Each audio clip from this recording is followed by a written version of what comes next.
Well, hello, internet friends near and far. Welcome to another episode of Parks and Conversation. This is a podcast where we watch an episode of Parks and Recreation and then we talk about it. And by we, I mean myself. I'm Jason, and I'm joined all the way across town by the power of the internet by my friend Jeremy. Say hello, Jeremy. Hey, how's it going, Jason? It is going as good as it can be. No complaints. Other than, That's weather good. update. It's April as we're recording this. Spring has sprung somewhere, but not here. Yesterday there was snow, and I'm not happy about this. So that's my only complaint. I would like warmer weather. How are you? I'll work on that. Okay, I'll send a strongly worded letter somewhere. I appreciate it. That's For very you. helpful. We'll vote on it. These are all good things. Spring in the Northwest. Who knows what the weather's going to be? So, yeah. I told my kids the other day, the joke, like if you don't like the weather, just wait 10 minutes. And they're like, Dad, that's so stupid. And then we went to the ocean for a couple days, and it was true. Like, if you don't like the weather, just wait 10 minutes. It would dump, and then it would be like the sunniest, most beautiful time. And they kept looking at me like, just wait 10 minutes. And then like, I'm like, I know. I may have created some monsters. So who taught you that? Well, yeah, I mean, it's a generational thing. It is. It's, my father and his father before him on down the road, which is where they live, just down the road. So just a bunch of people waiting around every 10 minutes. Yeah, I'm waiting for some warmer weather. And then 10 minutes comes like, perfect. And then they're complaining about that. I'm waiting for some cooler weather, which is exactly our problem, because it's going to get hot and then it'll be too hot and we'll be complaining about that. But I feel attacked right now. I just want that like 2 weeks in May where it's like 65 to 68 degrees. Yeah, there you go. And sunny and clear. I just want that to be forever. Is that so hard? Yes. Okay. All right. Well, then let's not worry about that. Let's not worry about things we can't control. And let's say our Parks and Rec Serenity prayer. Lord, help me to control my rage. Dairy. That comes in later. Hailzorp. Hailzorp. We're the reasonablists after all.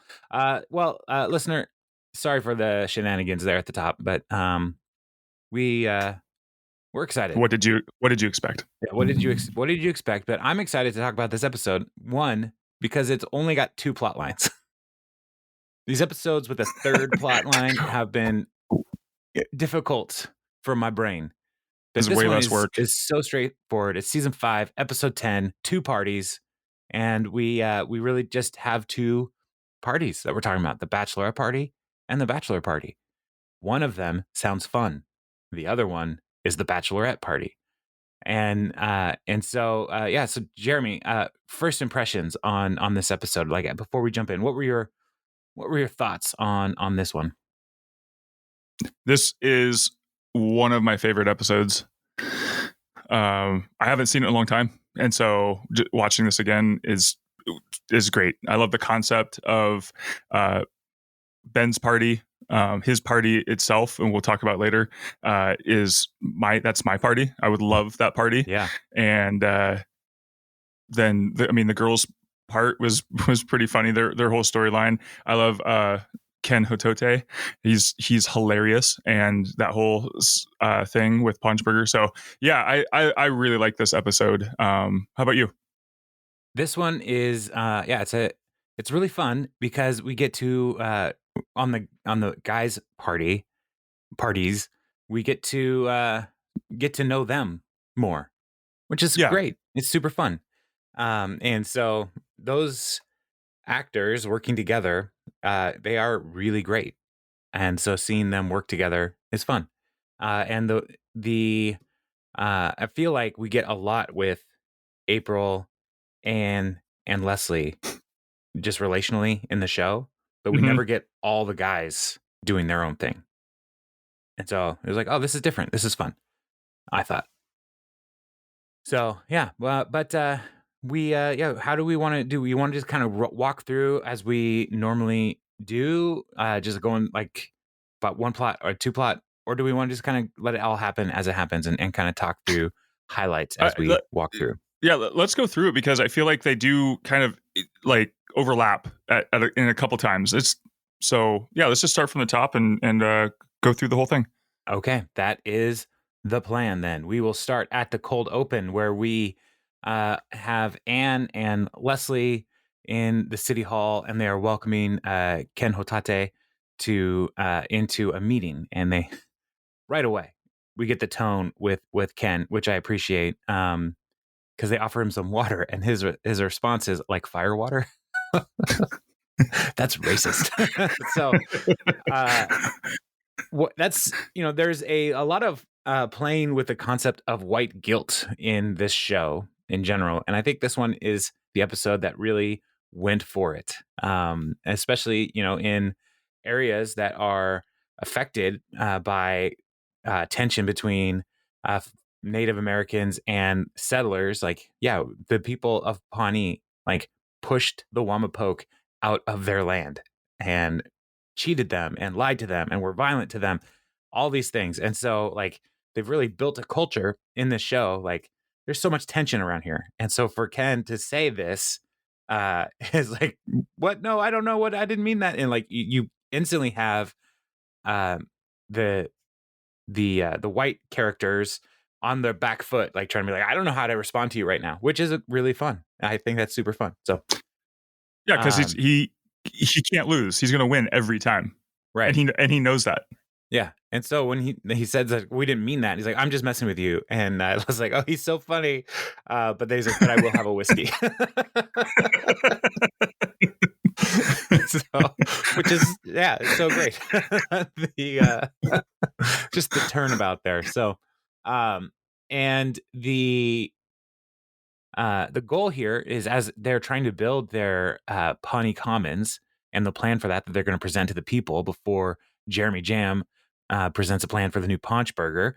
So they're trying to build a coalition of people in Pawnee to try to help build support. And so they want to make a Wamapoke sponsorship with the playground at the park to get the Wamapoke tribe involved in this new park. So they're presenting this, and Leslie points out that their relationship has been pretty murdery in the past, and so now they're trying to be less that way. And so they're in the meeting, and Ken is like, I love the idea of the playground, but what about a big neon advertising for the Wamapoke Casino? And his slogan, can I say the slogan that he proposes for this park? I think you can. All right. His new slogan. I know you can. Okay. I know I have the ability. But the slogan he wants to propose is our slots are downright filthy, which is problematic. So to say the least. And April is like, I think it's a slam dunk idea. He looks so pleased with himself when he says that. Yeah. And Les is like, no, we can't put that in a public park. And so Ken then's like, well, then the playground will be great. It's like, he's like, whatever. And so then he invites them to go to his longhouse and smoke a ceremonial peace pipe. And they don't know if he's joking again. So, when this whole cold open, this vibe will come back later, and it will be even better as they interact with Jam and Ken. So after the credits, Anne and Leslie are walking through the hall. They run into Chris and Ben, and they start talking about the different kinds of parties that they're going to throw. Anne sounds like she's planning a terrible party with dancing, Jello shots, private karaoke, and all kinds of penis-shaped things, which sounds awful. And I don't know why anybody would want to go to that. But again, right, because of the dancing Jello shots.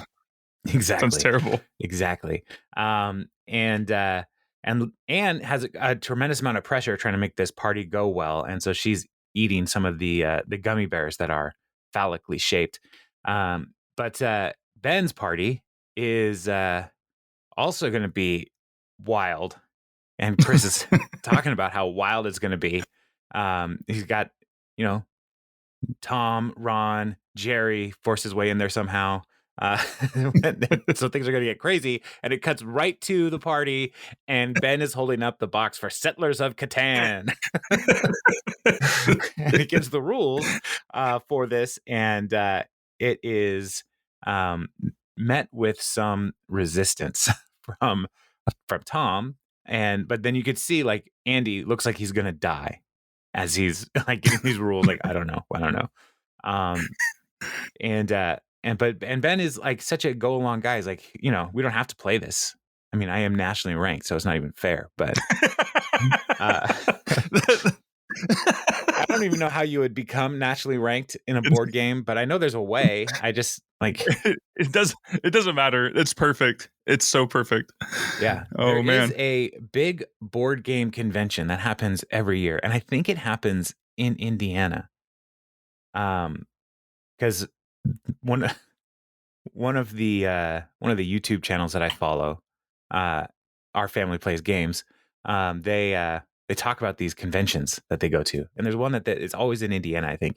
So it makes sense that Ben might, as a person living in Indiana, might go to these conventions and might play the game and might get ranked. But I just love that detail. He's nationally ranked in Catan. So are you talking about Gen Con? Yeah, isn't that normally in Indiana? Yeah, it is. Yes, nailed it. Yeah, it's usually at the Indiana Convention Center, sometime in July, maybe June 3rd through the 5th. Oh, nice. June Just 3rd or July 3rd? Off the top of my head. June. Okay. Great. You said normally in July, June 3rd through 5th. June. Normally in June. Okay. July, pool, pond, whatever works. Yeah, pond is good for you. Do you play a lot of Catan? I would love to play more Catan with my family. Mm-hmm. They're old enough to play. Nobody wants to. So it's one of those games that like, I think it's fun. But yeah, it's really now you and I both, we like board games. So like Ben's party is like, yep. Yes, I will go. I'll take Tom's seat. But Catan is like that entryway board game that gets you into, there's more to board games than Monopoly. Exactly. And Snakes and Ladders. Like there's a whole lot going on. And so I feel like anybody who is serious about a board game hobby has Catan, at least the starter set of Catan. Right. Because there's a bunch of expansions, listener. So many expansions. Then you get a Ticket to Ride. Yes. Ticket to Ride is also a fantastic game. And I have strategies for both of these games that are similar to Ben's strategy that we'll get to later. But yeah. Do you play Catan? Do you like Catan? I do. I did. I haven't played in a very long time. I was introduced to Catan by some friends, and one of them was like kind of like Ben, like super, super good. So after a while, it just wasn't very fun to play. And then I played it later on, and it was like, yeah, this can be a really fun game, but you can get pretty competitive with it. So I gravitate towards games that are a little bit more either cooperative or like you're kind of doing your own thing. If you happen to have the most points at the end, you win. Versus like trying to hose people and because I'm too competitive, I guess, and so it's just not fun. But yeah, no, Catan's good. Did you say tan is good? Catan. Oh, I was like, are people calling it tan now? Are the cool kids calling it tan? Yeah, I usually lose at games, and so, but I just like playing. And so because I took it to heart when I was in 4th grade and played baseball that one year, my coach said, it's not whether you win or lose, it's how you play the game. And Jason, you're still terrible at this game. And I was like, okay, well, it's not about whether I win or lose. I hope you're having fun. Yeah. You having fun out there? Because you're not good. Yeah. I did not get a single hit all season that year. And I've only played 1 year, but my strategy to get on base, because once I got on base, I was actually kind of fast. I could steal. My strategy was just crouch way down. So I had no strike zone. Teeny tiny strike zone. So I would walk a lot. And then, yeah. And so, yeah. That makes so much more sense now that I've played games with you. Like, why is he always so low? It's like, dude, You can stand up. We're only. This is Ticket to Ride, man. You don't have to be so low. I can only see your eyes over the table. Sit in your chair. No way, dude. This is how I get on base. It's a different game altogether. So yeah, but yeah. So Catan, Ticket to Ride, those are fantastic games. And so I could only imagine if they were to play a second game, it would probably be Ticket to Ride. Because those are the entryway. That's the way you get into this game. And then you buy Gloomhaven and you we're like, I'm going to totally play this game. It's going to be so awesome. But it takes 2 hours to set up. And you're like, I don't know. Do I have the energy to set this game up to then sit here for another 4 hours? It's tough. It's tough. The answer is always yes. The answer is always yes. Which is just great because then, Cones of Dunshire, Right. comes out of this whole, it makes sense when this comes up. So yeah, they lay the groundwork really well. That he would design his own game. Absolutely. It's like, where does that instinct even come from? Well, yeah. He probably read that Wired article about Klaus Tieber, designer of Catan, and Ben thought, I can do this. Which is hilarious because when we get to that point is that they helped design Cones of Dunshire. The Catan people did? Yeah. Oh, yeah, they actually made they made the mock-up for Cones of Dunshire. And it had been kickstarted and I don't know if it actually got kickstarted, but they tried to bring it out several times, but it was such a loose idea that the mechanics and everything never got fleshed out. And so I think there was one small run of a super collectible, version of it, but it never got off the ground. That's so strange that a game that started as a throwaway joke on a sitcom didn't have all the rules hammered out. Come on, guys. Weird. Where's your dedication? It's all about the cones. Oh my gosh. It's such a great payoff. Cones of Dunshire has such a great payoff for this whole series. It's so good. So you forgot it's all about the cones. And they roll the dice and it's like 40 dice. And they all knew what it meant. Yeah, like, ooh. Oh.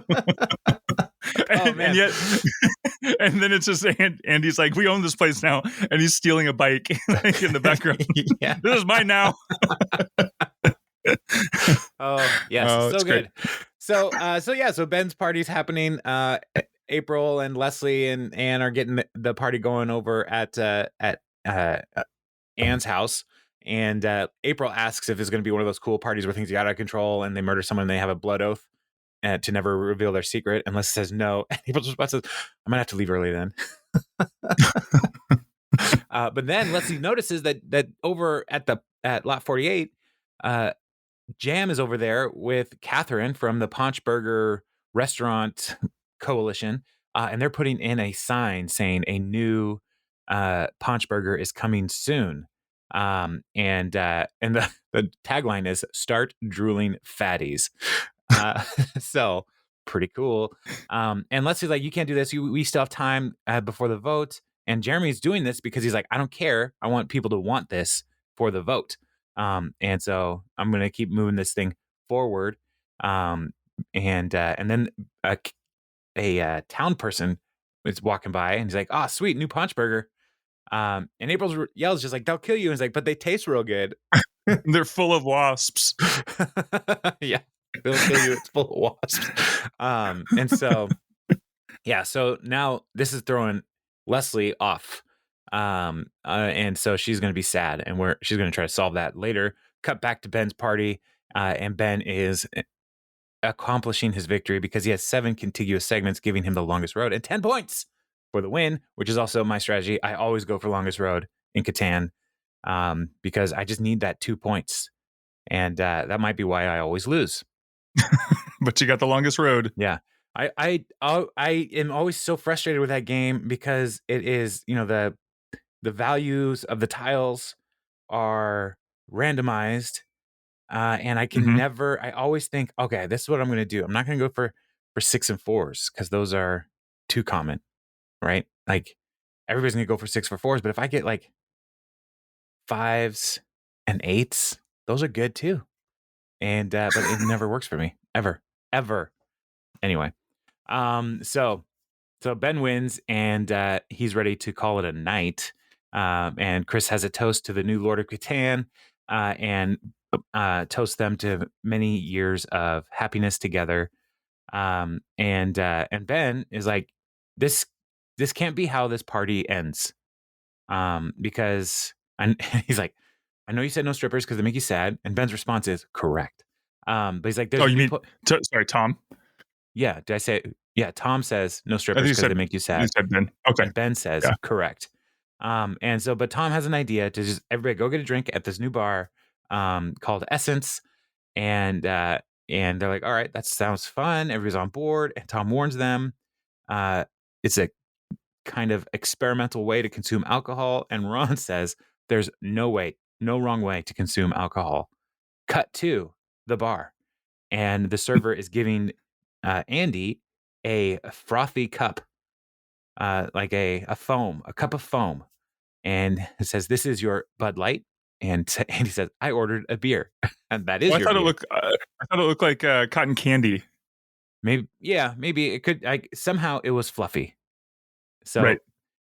Whatever they did to this beer made it fluffy, which is It not was, it was very traditional light. beer. Yeah, very light. Not as light as the vodka. Oh no, I get it. And then he gives Ben, or not Ben, Tom his Nimbus Martini, which is like a shell with something in there.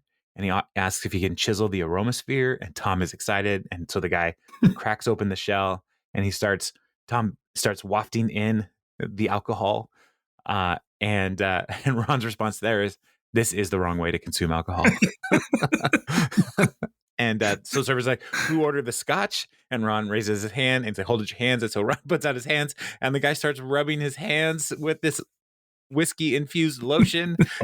And Ron's whole life is like full, like, how did I get here moment on his face. And he asks, is this whole place some kind of practical joke? And Tom's like, well, if you don't like the scotch, there's a vodka that's served in a form of a flash of light. And you see somebody over in the distance with like a camera flash, like, that's your vodka. So, man, if you can find a way to get hipsters to believe what you're doing is valuable, you can get away with almost anything. Cha-ching. Oh man, I just wish I had that idea that dumb people would fall for. So, wait, are you equating hipsters to dumb people? Did I say that? No, let me replay the tape. I don't think I said that, but there are some dumb people. So, cut back to Anne and Leslie and April, and Anne recognizes that Leslie is down, and she's like, "Yeah, I've worked all these years to build a park, and Jam is stealing it right from under us." And April says, "Yeah, mine too. That's why I prefer nightmares. Our dream is dead. That's why I prefer nightmares." And so, but she's like, "We need you to happy drink." So, because now you're sad drinking, but we need you to be happy drinking, which is not good language for friends, guys. Don't encourage drunkenness, everybody. And so, Anne is just like, let's just try to forget it for tonight, and we'll figure it out tomorrow. And then it cuts to Leslie with some ideas. And so she's like, you know what? For the people of Pawnee have been stealing the land from the Wampanoag people, and she's talking as she goes. There's a camera shot of her going back to the office and taking a bunch of Wampanoag artifacts from the office and scattering them around in the park land, so that if they find anything, they would have to stop all construction, and have to do a investigation on whether or not these are authentic Wampanoag artifacts. And then as she's explaining it, the camera cuts to her. It's like, oh, this was a bad idea. I should not have done this. So then the cuts back to the house, and Leslie is there, and Anne's like, oh, hey, who's this? It's Babe Lincoln, which is a male stripper, Abraham Lincoln, which is sad. So many sad things. And the Where's Benjamin Franklin? he's only in Pennsylvania. This is a Oh, gotcha. That's right. Because Indiana, Illinois, this is the land of Lincoln back that way, right? And so, Gotcha. Yep. You're it's a right. shorter trip. And so he's like, "Who's my lucky Mary Todd?" Again, so sad. And they start pointing to Leslie, but Donna's like, "Not me first. All right, tear it up, tear it up, 16, emancipate them 16. Oh, she called him 16. And Leslie's like, "No, I don't want this." And it's like, "No, this is a dream you've had. You've told me this." And then the guy is like, "It's time for the Gettysburg undressed," and he rips off his pants, and everybody's like, "Woo, yeah, this whole thing." But Leslie says, "No, I'm sorry, I'm just not in the mood for historical nudity." So, which just sounds so gross. yes, Like it's already gross enough, but it's like historical nudity. It's like, oh man, that's old nudity. Gross. So then Leslie is like, "I need to talk to you privately, Anne." And so they go off, and April is like, "Hey, is your name Glenn?" Like, we were in middle school band. Do you still play clarinet? He's like, "Yeah." Yeah. "How you been?" And like, I don't think April is saying "how you been" in any kind of like judgy way, but like there is a response on Glenn's face that's just like, "How do you think?" "I'm doing this. I'm here. I'm here." Yeah. So it is pretty great sequence there. And then come back to the experimental bar, and Tom's like, "If I ever have a bachelor party, I'm coming here." And Chris is like, "Wait, you didn't give it a bachelor party?" He's like, "No." And then come to see, like, Andy never had a bachelor party because he was too busy to even like take a shower before the wedding or for a week after. Uh, Ron's wives refused to let him have a bachelor party or thwarted his attempts by calling it a bomb house. Jerry never had one either because he had a appendectomy, and Tom said, "Stop. Don't tell anything else about that story. Don't talk for another 10 minutes." And then Chris is like, "New idea. I want you all to have the bachelor parties you never had." And so they are going to do one activity per bachelor. And so this experimental bar is Tom's bachelor party. And Tom is saying, "You know what? To my bride, Brianna, we truly did find love in a hopeless place." And then ask for another round of light flash shots for him and his friends. And so party time. So they've got a new plan, and it's going to be super fun. And so then cuts back to. Did you see when they were doing, because they did Chris had them do that one big kind of one toast to Tom's bachelor party, and they all put their glasses in the middle, and Ron doesn't have anything because his was lotion. Yeah, so he puts his hands up. So he put his hand up, and then as they're taking a sip, he's just like sniffing his hand. So it was perfect. Yeah, it is. The commitment to that whole mixology bit is just so great. So great. Good. So cut back to Anne's house, and Leslie's confessing what she's done, and they're like, "That is bad." And even Glenn's like, "That's pretty uncool." So Leslie's like, "Well, Jam was being sneaky. I was trying to be sneaky back. And so I need your help." And Anne's like, "No, you." And just like, "Yep." So they go and dig, and so they're all digging in the dirt, trying to find the artifacts that Leslie scattered. And April is saying that their hats with the phallus on them actually cut digging time in half. And so makes sense. Yeah, and so they are trying to dig and find these things. And then cut back to the guys' party, and they're at an ice cream shop, and Jerry's like, "Gail and I met here." And he's like, "She was slender, blonde hair, big breasts, long legs, not my type at all." So Ben starts to Which opens the door for Ben. Yeah. So like, what did lead you to hitting off? Was she ill? Was her father witness to her father committing a crime? Was she temporarily blind? And Chris just like cuts it off. He's like, "You know what? All that matters, they got married and you're happy." So to Jerry, raise a cone to Jerry. And Jerry, they all raise a cone, and Jerry, his ice cream falls off, and the owner manager comes over, is like, "It's all right, Gary." And he brings him a extra cone, and he's like, "Yeah, he almost half the time drops his cone." So he called him Gary, right? Because everybody else in the world will call him Gary, because that's his name. So yeah, so so then Chris is like, all right, what's next? Andy, what do you want to do? And he's like, mine's impossible. I want to see the Colts beat the Patriots 49-0 in this, and I want to yell at Tom Brady and make him cry. Then I hook up with Dave Matthews and we play Golden Tee for 10 hours. Holla, baby. So, and Ron's response is, that's very specific. And I love when it cuts to Ron because he's got ice cream all up in his mustache. Like, it's like he just like went for it with the ice cream. And He's wearing it. Yeah. And Chris is on the phone and he's calling somebody. He's like, hey, I need a favor. And so then it cuts to the next scene, and the guys are walking in through the players' tunnel from the locker room onto Lucas Oil Stadium. And Andy is just saying, I'm dead. I am dead. And this is what heaven is like. I knew it. And so Chris worked out some of his called in a favor because he met Jim Irsay, owner of the Colts, as they were doing mentoring projects with Indianapolis teens. Chris gave them tours of the State House. Jim gave them Colts tickets and autographed jerseys. They preferred Jim. So, but it's not just the jerseys and being able to play on the field, but Chris Irsay also called up Reggie Wayne and Andrew Luck to come and be a part of this fun party. And it was so like Andy is about to die, and he tells Reggie, "I got married in your jersey."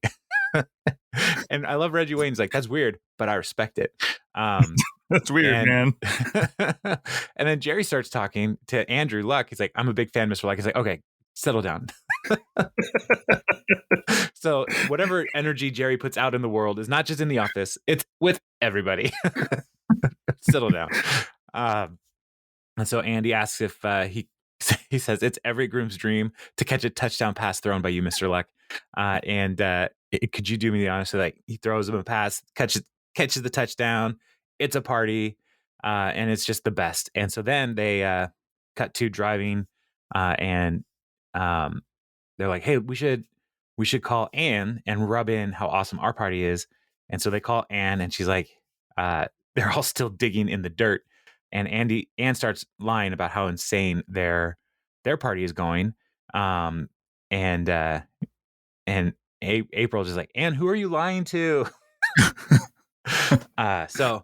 And then cut to Glenn, who is digging, and he's like, my hands are tired, can't take a break. And Donna's just sitting in a beach chair, basically saying, we paid for an hour, you're gonna dig for an hour. So which I would not advise people, like, don't hire people to like for one thing and then have them do something else in general. But this is not a good way to get yard work done either. Like hiring exotic dancers. Don't do that. Probably much more expensive too. Yeah. Yeah. Probably. So then they go to Steak House of St. Elmo. This is Ron's party. And Ron is like, tonight we eat something's flesh. I want meat. And we get into the restaurant, and Jerry and Tom are sitting down. He's like, there's only 4 people here. And Jerry's like, this is where they told me to go. And the maitre d' comes. I was like, oh, sir, this is not your table. And Jerry's like, I thought this was the Gergich party. He's like, no, Gingrich party. And so it's Newt Gingrich who is now coming. And Jerry is like, hey, Gingrich, Gergich, I wonder if we're related. And now Newt Gingrich also is like, I don't think so, Jerry.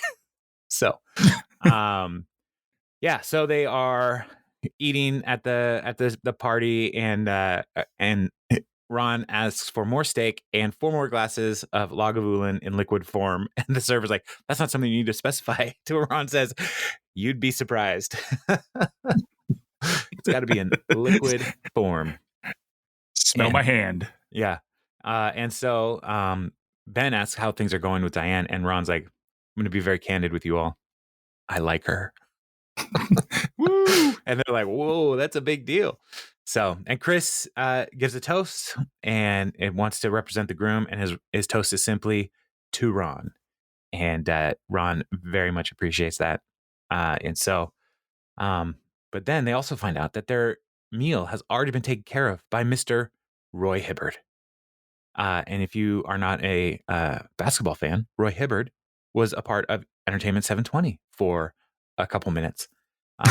He was giving people shrimp cups at the party at the end of the world, so that's exciting stuff. That's right. And so Tom is like, oh, hey, I know you. Hey. And Roy sees Ben's like, what's up, Jello Shot? So, because that was his nickname that John Ralphio gave him, Jello Shot. And Tom's like, hey, Entertainment 720 reunion. And Roy just like, I'm not paying for that guy. He owes me a lot of money. It's true. Yeah. So it's pretty awesome party for the guys. Next morning, wake up. Was it Sweeps Week or something? Like Lucas Oil Stadium with Andrew Luck, Reggie Wayne, Roy Hibbert, Newt Gingrich. Like, holy smokes. Maybe, yeah, that might be it, but I don't remember. Abraham Lincoln. I mean, so many. Yeah, crazy. I don't remember seeing a lot of ads for Parks and Rec when it was live. So, like, even if it was Sweeps Week, like, were they talking about it? Like, I don't even remember. So, and you haven't had real TV in many years. So, no. Ow, I hit my head on the microphone. So yeah. So I don't know what was going on, but they were pulling out all the stops for the guys' bachelor parties. Not so much for the women's party because the bachelorette party, because they were just pulling things out of the dirt all night. Nice. Very well done. Thank you. And so they're all hungover, and Anne offers Leslie coffee, and her order is extra cream, 30 sugars. Too much of everything. And she feels terrible. But Anne's like, we got most of it. And even if they find something, they probably won't. If there's something, they probably won't find them. And April's like, yeah, but if they do, you'll just go to jail. But then you can make toilet wine and fight people, which is a super cool way to live. Leslie looks at her phone, and then she realizes that she had emailed Shauna Malwae-Tweep. And so come over to this site, and Jeremy is talking to Shauna saying, look, I am telling you the truth. We haven't found any American Indian artifacts or regular Indian, Japanese, Muslim, Jewish, or any of those weird countries. To which Shauna replies, weird countries? Oh, Jeremy Jam. He's the worst. And so Leslie comes over and is like, hey, I'm so glad you're here. What's going on? And there's nothing happening here. And then somebody back in the dirt is like, found something. There's other stuff too. Arrowheads, more pottery, and this weird looking gummy candy.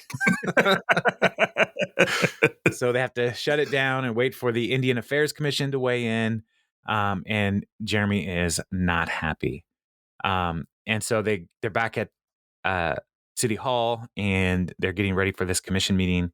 And Anne's like, all right, you need to go and talk to Ken before this meeting starts so you can come clean. And Leslie's response is, the Zodiac Killer never confessed. Why do I have to? That's a good point. It's valid. And so Leslie, April is like the voice of reason here, is like, I want this as bad as you do, but we can't win this way. And so April, Leslie calls her a beautiful, wise, and fertile government employee and gives her a hug, which is so weird. So then Chris drops off all the guys, gives them t-shirts that they made about the board game party. And Ben is so excited because you can only usually get board game shirts in 2XL.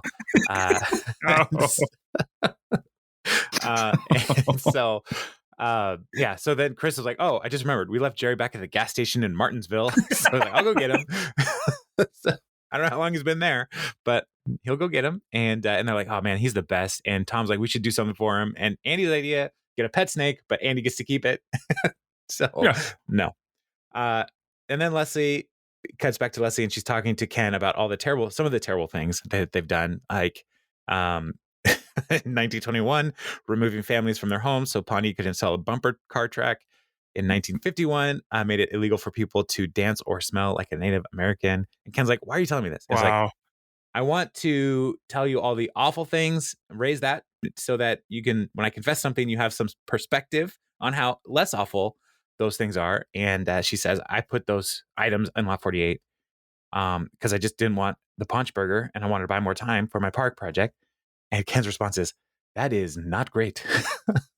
So, and so let's like, I want you to forgive me more than anything. It's not about punny comments. I want you, Ken, to forgive me. And then cuts back to Ben and the guys coming into Chris's office with a trophy for best man. And so they say, someday you're going to have this wonderful uh, wedding. You're going to get married to this wonderful woman and have your own bachelor party. And they start painting the picture of this woman that maybe Chris will find. And Andy starts talking about, well, maybe it's April, maybe I die, skydiving explosion, and then you go marry her. Makes me sad, but she's gonna be someone I like it to be you. And he goes down this rabbit hole of this relationship, but he's like, but maybe I didn't really die. Maybe I was faking it, and I come back and I spy on you from my Corvette. And he's like, I see how happy you make her. I gotta walk away, and I do slowly in a rainstorm. And it keeps going and going and going. And Ben's like, that's not really what we're trying to do here. And and then he starts, Andy starts training in a cave because he wants to get her. And Ron's like, anybody else want to chime in on this? I thought you were my friend. And Chris, you were my friend. All of this is happening, is just like shocked at how detailed this story is getting, which is really, really wonderful. And Chris says, you know what? This fit health goddess that you were talking about, like this was somebody I would have looked for, but now, our adventure reminded me that I want someone that values the important things like life, friendship, passion, happiness, and dimples are a plus. And he's like, that's sweet. I forgive you. You take care of April. So cut back to the meeting with Jam and Ken Hotote and Catherine Pinewood from Punchburger. And Ken is like, after careful examination, we determined that these were not from the Lot 48. And Jam's like, I knew it. But Ken's not done. And he's like, I would like to go on the record. Speaking as a citizen of Pawnee, I do not like the way you went back on your deal with Councilwoman Nope. It reminds me of what the settlers of Pawnee did to my ancestors, taking their land without permission. And Leslie leans over to Anne's like, he really plays white people like a fiddle, because Jeremy is like anxious as he's talking about this. He's sweating. Yeah, he's sweating. He's like, you had a deal, and if that deal is not restored, well, then I think there are 6 Paunchburgers in Wamapo Casino. Perhaps we have to revisit those contracts. And Catherine is like, is that a threat? Ken, I love Ken. He's like, yeah, I thought that was obvious.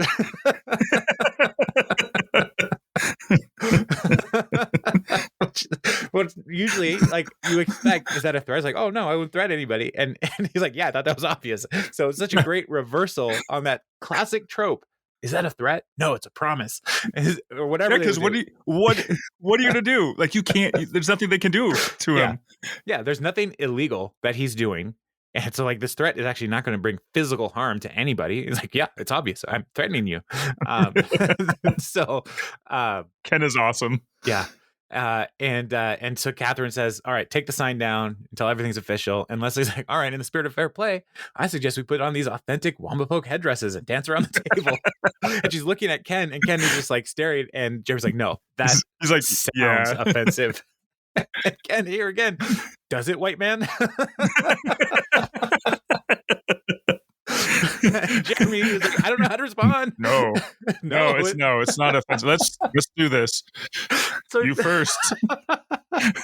So when he puts it on, Ken's just like, it is offensive. So slowly. He puts it on so tentatively, like looking up as he does it. Like, seriously, am I gonna? Are you okay? Cool.